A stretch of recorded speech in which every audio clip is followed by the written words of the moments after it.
It is the most brilliant company. It is a testament to what can be done in healthcare. And I found my niche. I loved it from day one. It's a 54% jump just by following the system. Welcome to the Soul Traders Podcast, brought to you by the Foot Medical, sponsored by Practice Autopilot.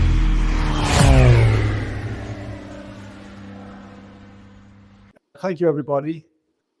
I'm going to echo what Adele said earlier. I only came the first time last year, and I absolutely loved it. It's just such a warm conference. It just feels like a big family. And I was delighted to be asked to speak last year. I'm delighted to be asked to speak this year, and I hope the next half an hour brings some perspective. While we're getting ready, can I just have a bit of a show of hands? Who has their own foot health podiatry business? Who's running their own? So most of us in the room, that's good. When Adele asked me to talk a couple of months ago, and she said, "What are you talking about?" I said, "I have no idea." So I said, "Well, I built a time machine." So at the time, that's what I was doing. So I thought we'd put that up there.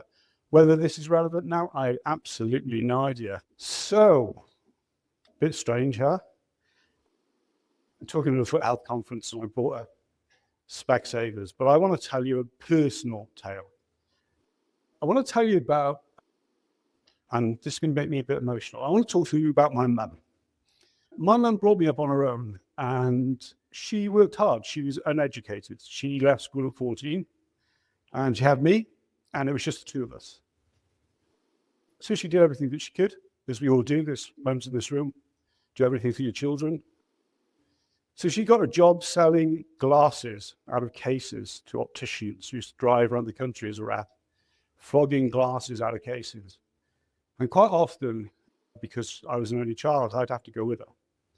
And we used to go and visit this couple in Cheltenham. They had a house in Cheltenham. It was pretty unremarkable, to be perfectly honest with you. And in this house in Cheltenham were two people called Doug and Mary Perkins. It's probably given a bit of a game away who they are. But I would imagine that, would you have known that Doug and Mary Perkins started Specsavers? Specsavers is one of the most amazing healthcare stories that this country has ever produced. In fact, it's probably one of the best healthcare companies in the world. And it was started by a man and wife. They started it from their kitchen table, and sometimes the paperwork got a bit voluminous, so they moved on to their ping pong table. And from there, they created Specsavers, which is absolutely incredible. My mother used to go there and flog them glasses.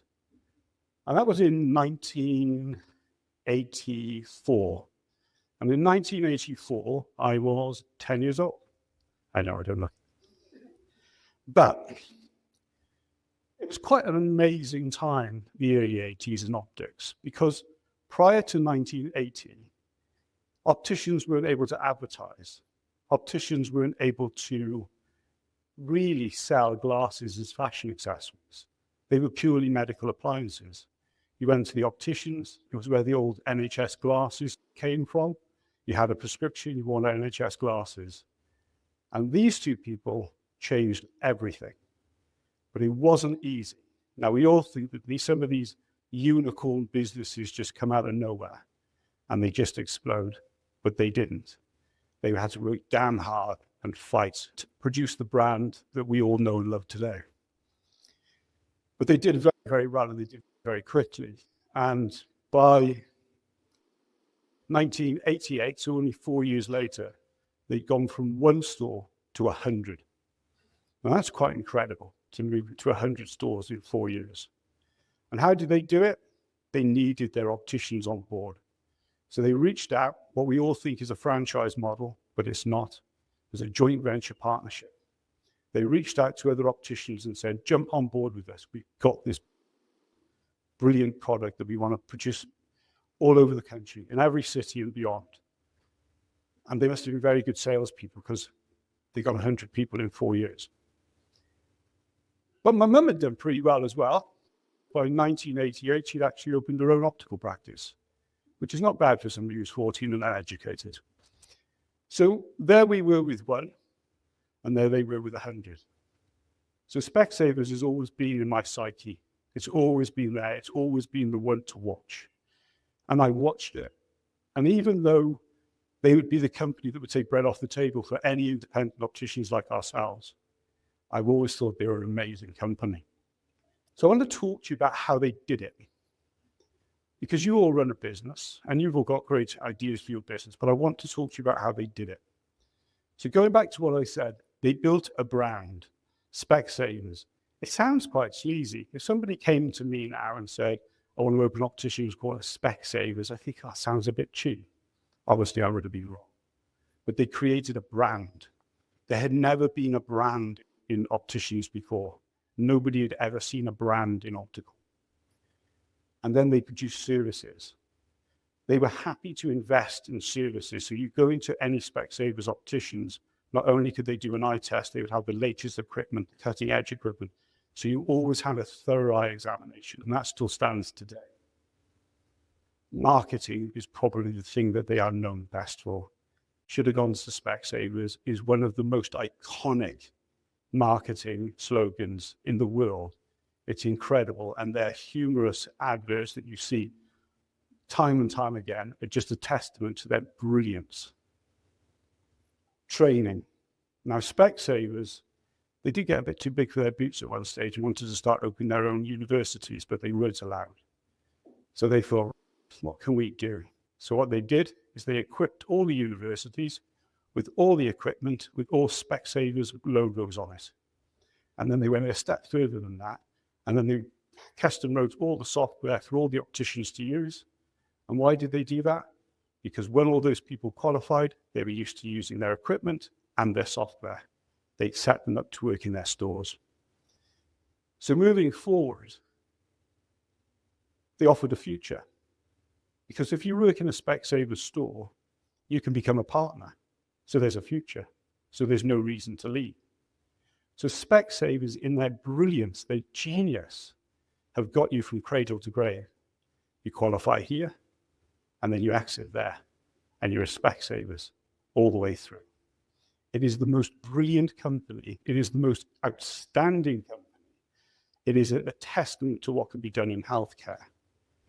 But it was done in optics. And I certainly wasn't going to be able to beat Specsavers at their own game. So my timeline, a little bit of self-indulgence, I apologize. So there I am with my mum. There's 1984 when Specsavers was born. So what did I do? I went to university, I studied my A-levels to become what? An optician, of course. I already had an optical practice, so I'm going to become an optician. So why am I standing here? Because I'm not very good at maths, maths being the cornerstone of optics, I wasn't going to be a very good optician. But what the hell? I already owned an optician's. I'm an only child. I'm already on the payroll. I own an optician's. Why do I need to be an optician? So there I stay for about 10 years. Managing, working in, getting to know optics. We opened a second site, my mother and I by that time. But I was always the bridesmaid and never the bride, okay? I always was there because my mother had an optical practice and I wanted to do something for myself. However, I had a commitment. My commitment was to my family business. So I thought, what can I put in my family business? And I'd seen podiatrists opening up in renting rooms and opticians. So I thought, podiatry, I can do it. It's just down the road in Cardiff. So I went off and studied podiatry. And I found my niche. I loved it from day one. Qualified 2002. My parting words to my lecturers, because I was a little bit cocky, was that I'll be bigger than Skull in 3 years' time. They never really liked me. They said they didn't like me after that comment. 3 years later, I had my podiatry practices, my mother's optical businesses, but I certainly wasn't bigger than Skull, and they weren't looking over their shoulder at me. So I was getting a bit of itchy feet, really, because I've always been slightly entrepreneurial. So I've always run my optical businesses, always run them in there, but I thought we would go into supplies. So I opened a supply business in 2010, and we still do supplies now. And one of the areas of which I grew was in autoclaves, and then that led to single-use instruments, and then that led to having a waste contract, how to have a waste license. So where I'm taking this is that by the time we got to 2020, my autoclave business and my waste business had eclipsed anything that was going on in podiatry. So I let my podiatry clinics work in the background, just doing their thing, and I concentrated on that right up in time, the point that a little bug took over the world, and it closed me down. I lost a fortune, an absolute fortune. So that bug in 2020 wiped me out completely and utterly, and left me a big problem to deal with, which I dealt with because you have to. But what was still there in the background, what had stood the test of time, was my little time machine. That's where the title came from. My little clinic. It had been ignored. I'd ignored it. Just as long as it made some money in the background, it didn't matter. I put no input into it at all. And it had survived the pandemic also, so it was a pretty resilient little bugger.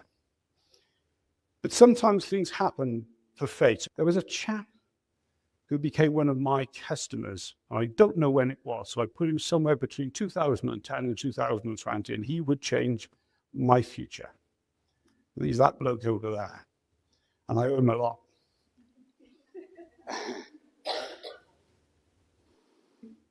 He had a bit of a unicorn of a business as well, a podiatry business that I hadn't seen. And I had over 500 customers, and you get a bit of an insight when you chat to have 500 customers about their businesses. They were good businesses, but his was a little bit different. He had a name that I thought was amazing. He had a clinic which was at the cutting edge. He had all the services. His staff were well presented, trained, knew their stuff. He spent a lot of time on innovation and training. And I had a little bit of an insight as to the figures as well, and he wasn't doing too bad for himself either. So I called him up and I said, Kieran, I want you to do me a favor. I want you to come to Cardiff. I've got a bit of a problem. My podiatry clinics are 10, 15 years behind the curve. I need you to cast your eye over it, come and chat to me, and tell me what we're doing wrong. So he did, and we talked about it last night when we went out for a steak. And he reminded me that I got quite upset, that I didn't want to hear the home truths. But success is more important to me, and I'm always prepared to learn. So I adopted all of his business. He allowed me to duplicate his business into Cardiff. And in 2002, Foot Medic in Cardiff was born. And it was quite a process. We were doing this through COVID and all the other things, but we did it. We duplicated it. And I said to him, if we could duplicate it in Cardiff, we could duplicate it anywhere. We could do the same thing as Specsavers. So it's hard. It's hard mirroring a business, but when you've got good systems to work from, it makes life a little bit easier. But I had to then create some software like Specsavers to be able to manage all of this. So in 2004, I created Autopilot, which I'll talk about in a minute. So that sort of brings me to today. So I'm here talking to you about me. I hope you're not too bored. Back to my mum. Before I left, I'd run to see my mum, and 2025, around 51, and now she's 81, and she's still as keen on the business as she ever was. She has retired, but she loves to hear what I'm up to. She said, what are you going to talk about, Danny? And I said, I'm going to go there. I'm going to talk about my Specsavers. I'm going to talk about that thing that we used to talk about. How did they do it? And I'm going to talk about what I found. And I found Foot Medic. And this is my Specsavers, and I'm extremely proud of it. And this is why I owe that man in the corner a lot. All of a sudden, I had my brand. We had our services. We learned how to market. We understood that training was one of the most important things that you can do if you're trying to run a successful business. And we had an exit strategy, not only for ourselves, but for the people that work for us. So I want to talk to you about us today. This is Foot Medic Cardiff. We love it. We know who we are. For the first time in my life, I'm not trying to be an optician part of the minute and a podiatrist the other. We have a brand. We're very proud of who we are.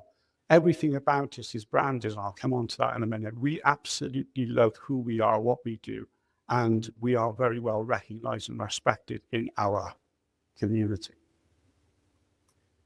We have invested in training, which is brought on our services, and we take a lot of pride in making sure that every patient is treated the same way every time, regardless of which practitioner treats them. Where do you think I got that model from?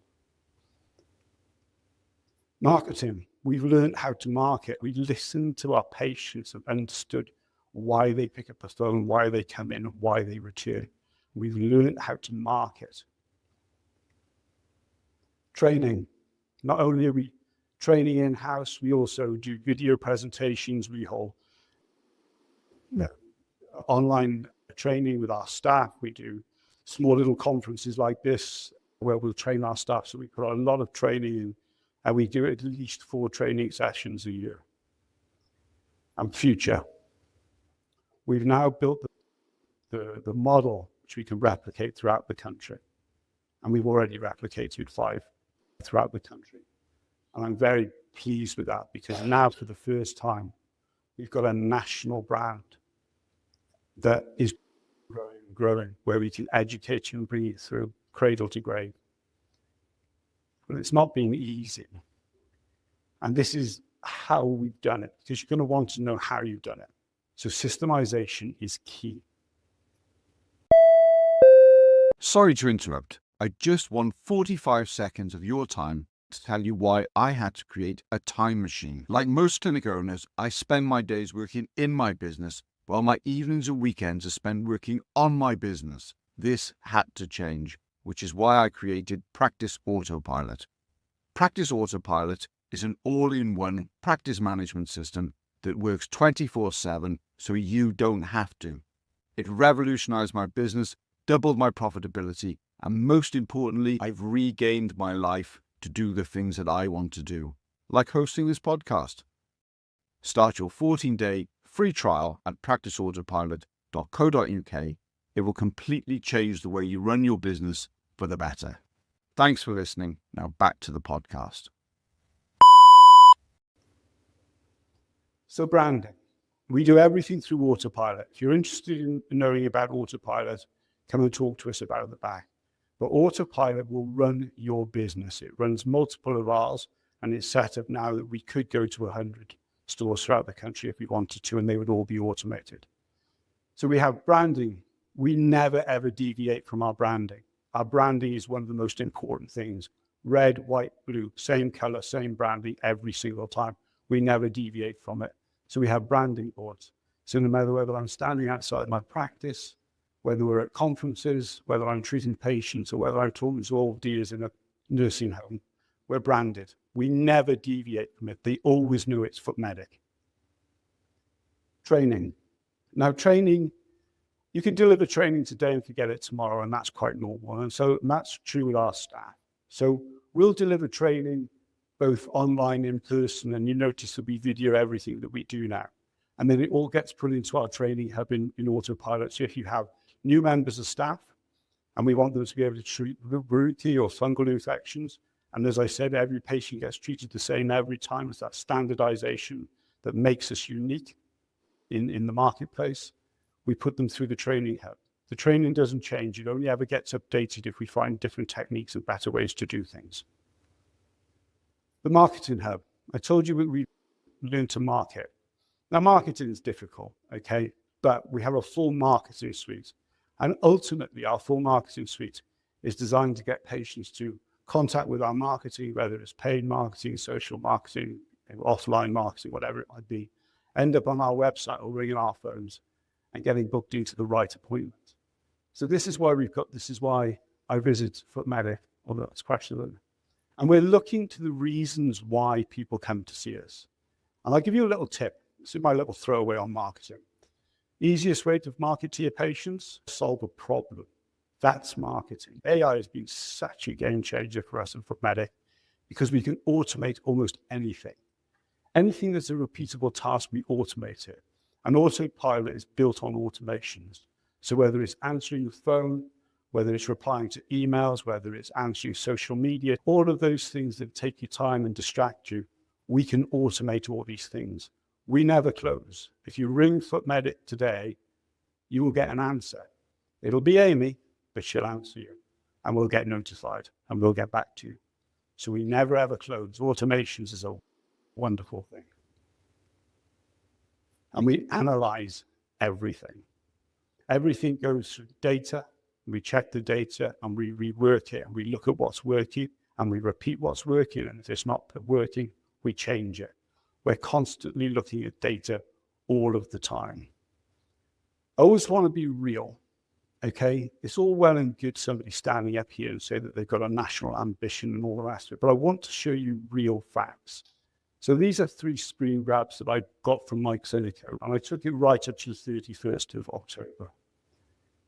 And when I rebranded in 2002 as a Foot Medic, and I automated, and I got a presence, and I got a brand to get behind, and I felt proud of who I was and what we were doing, the money just came in. So in 2002, we did 251,000. 2005 up to October, 388,000. It's a 54% jump in turnover just by following the methods, following the system, knowing who we are, focusing on one thing. I didn't reinvent the wheel. I didn't reinvent the wheel at all. I copied the best people in the industry to do it. And that's been my guiding light. I just needed that luck to find the guy in the back that had the product that I could sell. So this is my shameless plug. Obviously, when we come to conferences, we always got somebody to flog. But I'd like to think if we're going to flog you something, it's going to be something of benefit.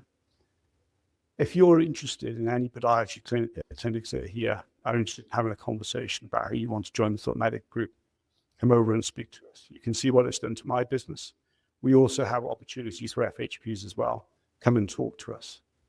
It was the best thing that I ever did. The reason why I'm here to promote it is not because I own it. It's because I know the difference that it's made to me and it's given me a future. But if that's not what you're looking for, and that's not for everybody, I would ask you to come and talk to us about automation. Ask us to talk to you about practice autopilot. We will set you up on autopilot for 30 days free of charge. You can see it for yourself. It's one of those things that until you can see the difference that it makes to your business, you won't believe the impact that it can have for you. And it's what's running our businesses now successfully across the 5 sites across the country. So I'd like to thank you. And has anybody got any questions?